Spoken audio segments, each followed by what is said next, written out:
Hi, this is Jeannie Ortega with Breathecast, and in studio today for BC News, I have the privilege to have standing next to me multi-platinum recording artist, Grammy Award winning, amazing band, one of my favorites, Third Day in the House. Hey, what's up? David, Mac, and Mark, thank you so much for being here at Breathecast. Your album, Lead Us Back, is out now.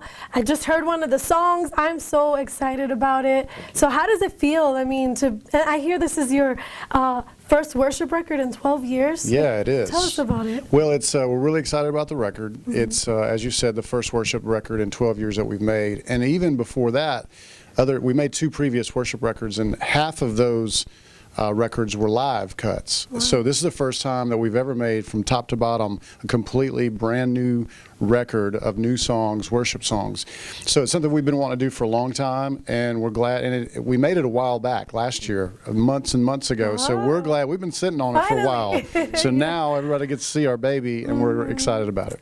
And I heard in a prior interview that you did, you said it was kind of like you were inspired from Moses and Exodus, and I mean even Lead Us Back, like the title. Like, tell us what was behind that. Yeah, about a year or 2 ago, I had been studying the Exodus a lot, and just a lot of song ideas and thoughts came from that study of the correlation between Moses leading the Hebrew children, the Israelites, from slavery out of Egypt to the Promised Land, and the correlation between that and Jesus leading people of faith to salvation and away from our slavery and our sin. And so just a lot of the record is about that, and yeah, it's something that's slowly changing our hearts, and kind of it's really what's great about it, because there's so many songs that are kind of Old Testament and New Testament, and the link of those two things, in a way, it feels like there's this joining together with believers from the past and the present and the future, so it's really exciting. That's great. And I wanted to ask you, we were here in New York City, and I was just telling you guys before we were on camera that there's something happening in the atmosphere. I mean, even here in New York City, the amount of young people that I see coming out to concerts, to Christian concerts, even the whole worship culture is changing in terms of musically.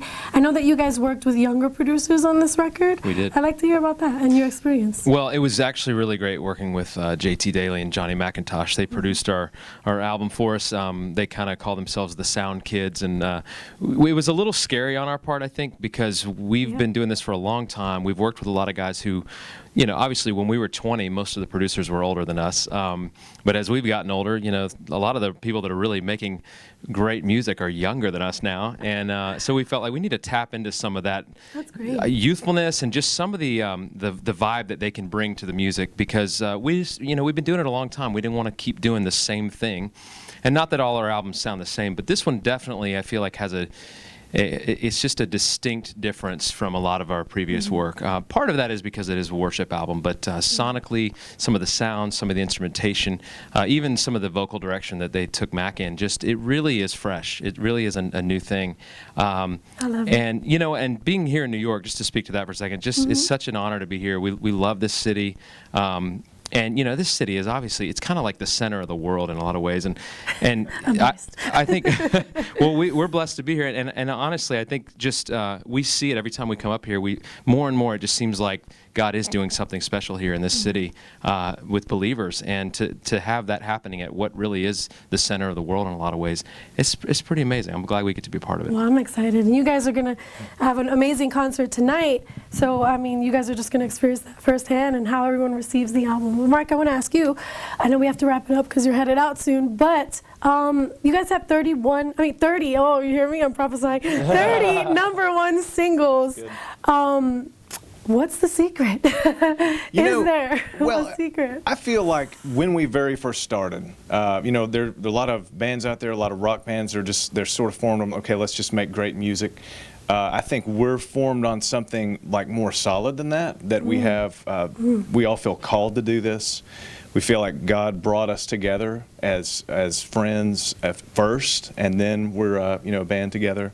And so I think we've just always fallen back on that. Anytime, you know, we go through a rocky patch with the band, which praise the Lord, has been few and far between, we always have that to fall back on. So it's given us the longevity, and I'm just glad that people are still listening to the music. 20 years later, it's just such a blessing to be able to continue to do what we're doing, and we're just so proud of this gift that God has given us, and we're just excited about sharing some new music with the fans. And you guys, I mean, you just keep doing it. Even hearing the new record, there's so many songs that are so good on the new record. So Well, thanks. We're just going to keep doing it as long as people want to hear it. that's incredible. Well, keep doing it because we want to hear it. Thanks. Guys, thank you so much. Thank you for having Third us. Day, Lead Us Back is out now. Make sure you grab a copy. Visit their website. They'll be on the road. And again, we are just privileged to have you here. Thank you. Great to be here. Continued Thanks. success. God bless. Bye.